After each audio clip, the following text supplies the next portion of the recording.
राजनीति इसलिए करते हैं कि लोगों को लूटे, लेकिन भारतीय जनता पार्टी और हमारे प्रधानमंत्री मोदी जी ने कहा अगर राजनीति करना है तो लूट नहीं सकते बल्कि सेवा करना पड़ेगा।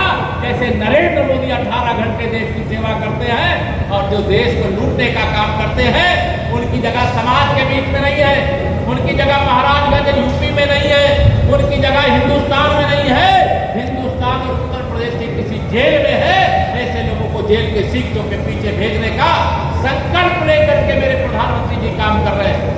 और आपको मालूम है अब पूर्व मुख्यमंत्री हो गए, झारखंड के मुख्यमंत्री जेल के अंदर है, एक दिल्ली के मुख्यमंत्री है, वो तो इस्तीफा ही नहीं दे रहे, जेल जाने के बाद भी इस्तीफा नहीं दे रहे। ऐसे भ्रष्टाचारी जो ईमानदारी का चालीसा पढ़ करके राजनीति में आए और आने के बाद जब भ्रष्टाचार का आरोप साबित हुआ, न्यायालय ने भी जमानत देने से मना कर दिया और उसके बाद भी इस्तीफा नहीं दे रहे हैं। इसके लिए आपकी अदालत में, आप सबकी अदालत में ये फैसला, जनता की अदालत में ये मुकदमा है और आप सबको 1 जून को मतदान करना है। 1 जून को महाराज, फिर जो नौजवान है वो एक जाति और फिर जो हमारी माताएं बहनें यानी नारी शक्ति वह एक जाति और जो हमारा अन्नदाता किसान है वह एक जाति। 4 जातियों के जीवन में परिवर्तन का संकल्प लाने लेकर के यह आज का संकल्प पत्र आया है और भ्रष्टाचार को जड़ से मिटा देंगे। यह कैंसर से भी अधिक खतरनाक भ्रष्टाचार का जो वट वृक्ष बना करके कांग्रेस ने सबने मिलकर खड़ा किया है, उस भ्रष्टाचार के खात्मे का संकल्प लेना है। और मैं तो कांग्रेस को कहता हूं कि कांग्रेस भ्रष्टाचार के अम्मा की अम्मा है कि नहीं, ये बताओ। आपको याद नहीं होगा, याद दिला रहा, जब इस देश के प्रधानमंत्री श्री राजीव गांधी थे, वो संसद में खड़े होकर कहते थे कि हम अगर दिल्ली से 1 रुपया भेजते हैं तो जिसके पास भेजते हैं 15 पैसा पहुंचता है। लेकिन मेरे प्रधानमंत्री नरेंद्र मोदी जी ने 34 लाख करोड़ रुपया अब तक भेजा है और पूरा 34 लाख करोड़ रुपया पहुंचा है। पूरी दुनिया के अंदर भारत का नाम बढ़े, संकल्प पत्र में यह वादा किया गया है कि सरकार बनने के तत्काल बाद भरपूर प्रयास किया जाएगा। जिस कांग्रेस के कारण विश्व के सबसे बड़े मंच संयुक्त राष्ट्र संघ में भारत अस्थायी सदस्य नहीं बन पाया था, माननीय मोदी जी ने संकल्प पत्र में कहा है कि हम अपने मित्र देशों के सहयोग से संयुक्त राष्ट्र संघ में अस्थायी सदस्यता भी लाने का काम करेंगे। मेरे यहाँ पर उपस्थित सभी कार्यकर्ता मित्रों, सोशल मीडिया एक ऐसा प्लेटफॉर्म है जिसमें युद्ध होता है। गर्मी बहुत है, गर्मी बहुत है। सोशल मीडिया एक ऐसा प्लेटफॉर्म है जिसमें विरोधी भी आकर घुस जाते हैं। अब भाजपा का संकल्प पत्र आया है, आज इस संकल्प पत्र पर प्रतिक्रिया करने के लिए सारी विरोधी पार्टियां एक साथ टूट पड़ेगी। लेकिन मोदी जी ने कहा है कि 10 साल जो देखा है वो तो ट्रेलर है, असली पिक्चर तो 4 जून 4 बजे 400 पार के बाद दिखाना शुरू किया जाएगा।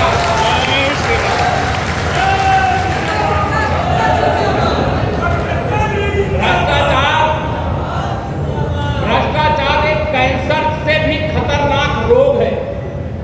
उस रोग को खत्म होना चाहिए कि नहीं खत्म होना चाहिए? होना चाहिए। मेरे प्रधानमंत्री जी, आज के वित्त मंत्री जी जो हैं, इन्हीं के पास वो विभाग है। जब ईडी का छापा पड़ता है तो जिन लोगों ने देश को लूटा, गरीबों को लूटा, विकास की योजनाओं को लूटा, वो तिलमिला उठते हैं। बताइए उनके यहाँ छापे पड़ने चाहिए कि नहीं पड़ने चाहिए?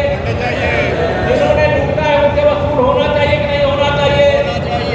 मोदी जी ने कहा है जिसने भी खाया है पाई पाई वसूल करके देश की और गरीब की भलाई में लगा दूंगा।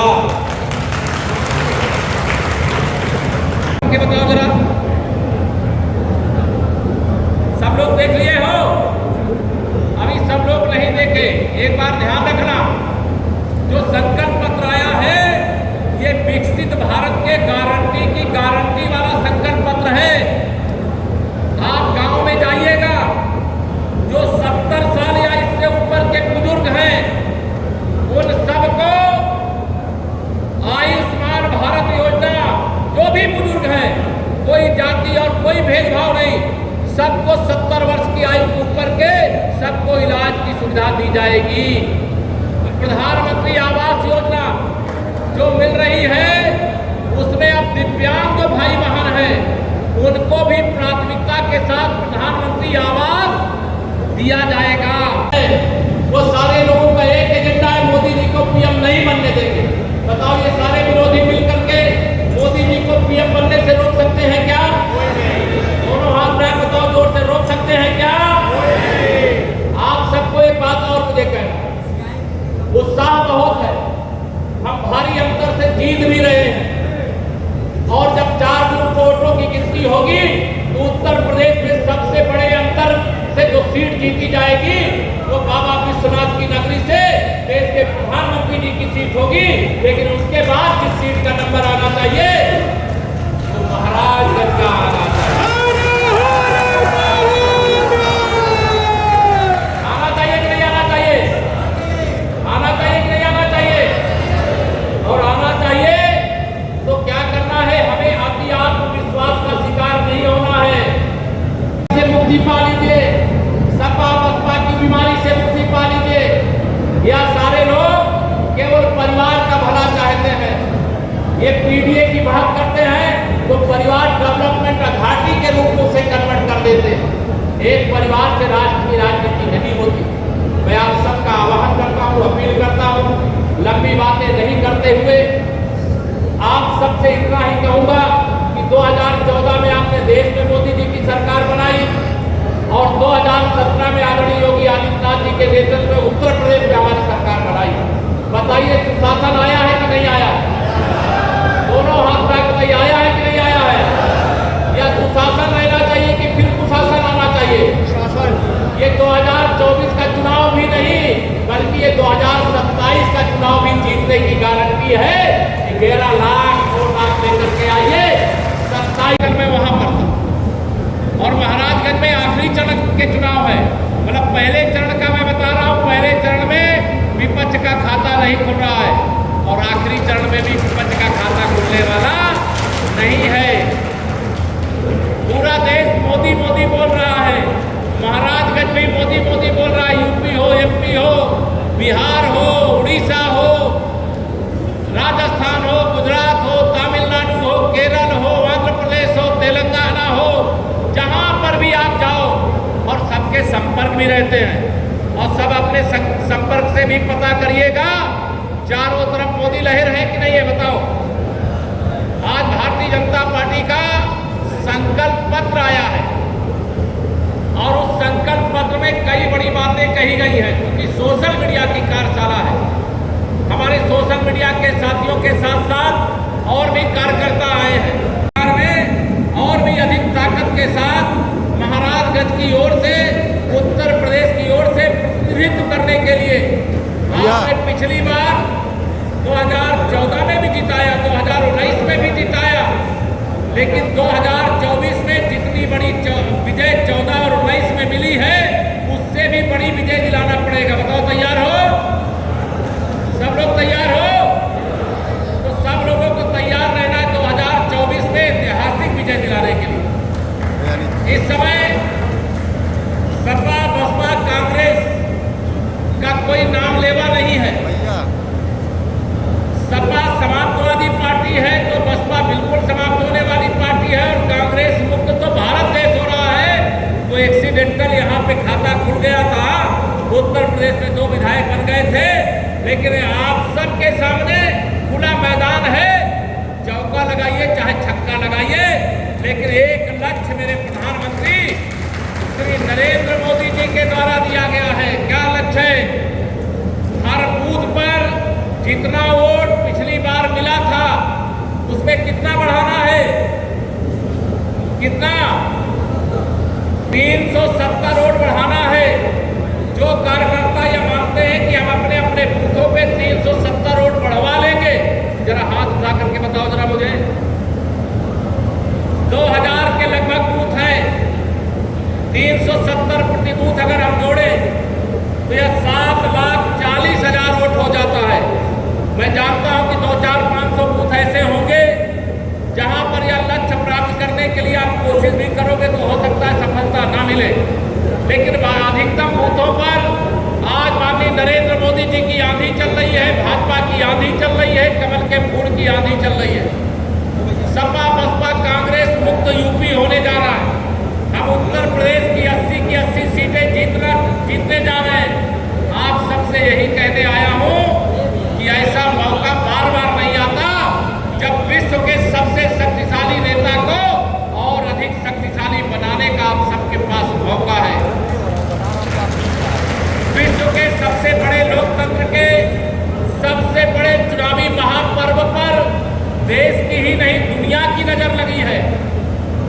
जो पूरे विश्व का मार्गदर्शन कर सकते हैं, ऐसे प्रधानमंत्री नरेंद्र मोदी जी की सेना कितने वोटों से जीत करके आती है? तो बताओ, रिकॉर्ड बनाना चाहिए कि नहीं बनाना चाहिए? बनाना चाहिए कि नहीं? अब की बार 11 लाख पार का संकल्प हमारे कार्यकर्ताओं ने लिया है। सोशल मीडिया की कार्यशाला के माध्यम से मैं यह कह सकता हूं कि उत्तर प्रदेश की सभी 80 लोकसभा सीटों पर तूफान चल रहा है भाजपा का। मोदी जी की आंधी चल रही है। सपा बसपा कांग्रेस का यूपी में खाता नहीं खुलेगा, इनके प्रत्याशियों की जमानत भी नहीं बचेगी। इसे एक तरफा चुनाव जनता के आशीर्वाद से हो रहा है। आज का जो संकल्प पत्र आया है, ये विकसित भारत की गारंटी वाला आया है, गरीब कल्याण वाला आया है, महिला सशक्तिकरण वाला आया है, युवाओं के उज्जवल भविष्य वाला आया है, अन्नदाताओं की आमदनी बढ़ाने वाला है। मंत्री जी, संभल में आदित्य यादव ने कहा है कि क्या एयरपोर्ट और रेलवे बिक रहे हैं और आप ऐसे सरकार जब शेयर बेचने वालों को बनाएंगे तो जाहिर सी बात वो बिकेगा। अब वो बच्चा है, अभी उसको समझ नहीं, उसके बारे में क्या बोलूं।